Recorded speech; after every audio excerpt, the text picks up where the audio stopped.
I think Northern Soul probably, it's the ultimate underground. I mean, you're talking about a music, if you just think about the key things about it, all-nighters, a scene that was actually fueled by illegal drugs, hardcore dance music mostly from America, a scene that was never ever in the end tamed by the mainstream music media, and something that was nothing to do with London.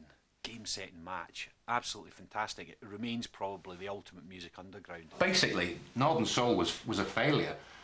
Most of the artists that were on the Northern Soul scene were from Detroit, Chicago, Philadelphia, these types of places. They'd signed up for a small independent record label. They'd cut one record that was played on the local KRVWS radio station. It did nothing. So this guy went, you know, whoever he was, went back to doing his, you know, his janitor or driving his bus. These 4 or 5 promotion discs that the record company had done was shoved in the vault somewhere. And 15 years later, some DJ thought, right, we'll play this. They were basically failures, commercial failures. The music was produced in these very, what you would call ghetto labels, small little labels in ghettos, in some of the harder parts of Detroit and Chicago. And how they produce these records with the atmosphere that was created from them is just still mind-blowing today when you listen to some of the stuff. Some of the records I started off probably at 16-year-old running a more a Motown-style soul club. Line along with what seemed like thousands of others. And it was no fun, you know, on a midnight in February. The minute it was, we'll let you in now, the crush was fantastic. You just got Victorian-style dance hall, and it had a balcony going round on 3 sides with a big stage at one end. huge dance floor, wooden sprung maple wood dance floor, which was perfect for dancing on. And then the gallery right round like that, so you could, there was a lot of places that you could walk. I mean, firstly you could walk right round the gallery itself where there was drinks and all the rest of it. Lots of people out trading their record. That was my first experience, was when we went in. People used to say to me, right, we've got to go upstairs. Your first experience has got to be looking over the balcony, because even you see it on films, you can't appreciate just how amazing it was when you went in. And you'd look over and all you could see was just white, you know, and the dancing and that. It was just like breath. It was just amazing. When there was big records on and maybe there were 1,000 people on the dance floor, you could quite quickly codify the claps, and every record had different clapping mechanisms to it. And I can remember in particular walking into the club, onto the balcony, and Cochise by Paul Humphrey was on, and they were all giving this clap at the appropriate moment. It was just out of this world, to be honest. Every record had its own little kind of mottos of clapping that everybody seemed to know, you know, and when a bit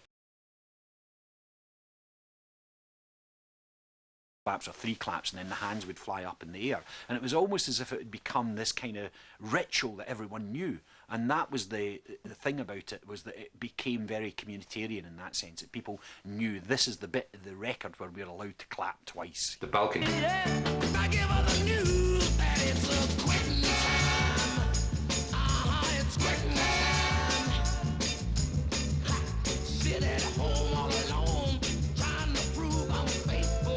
Teenager, and I remember going to a club. It was not Wigan actually, but the first time I saw this guy, although he did go to Wigan a lot, and I remember seeing this guy. His name was Booper, he was called. Frankie knew he was a guy from Warrington, and this guy he just threw himself up in the air, a really fit guy, really tough guy, threw himself up in the air, and as he hit the ground he just went into this aeroplane spin, a whole space around them. And you would actually get, when someone was really on a high, you would get people congregating, almost like it was like a fight in a playground, you know. There would be a mob round just staring at this thing going on, like a dervish just kind of flashing around, the feet and hands going everywhere and whatever. Some other dancers as well, guys that could do kind of swallow dives, backflips, backdrop spins, head spins, dives and all of that sort of stuff, and that really needed a lot of kind of power, I think, as well, and agility. Imagine somebody like Nadia Comaneci, but actually 16.5 stone and from Warrington,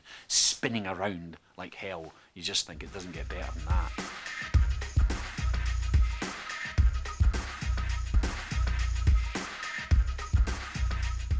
Largely an all-nighter scene, and so you might actually end up taking drugs at kind of 11 at night, hoping that it would last you through till 3 the next afternoon by the time you got home.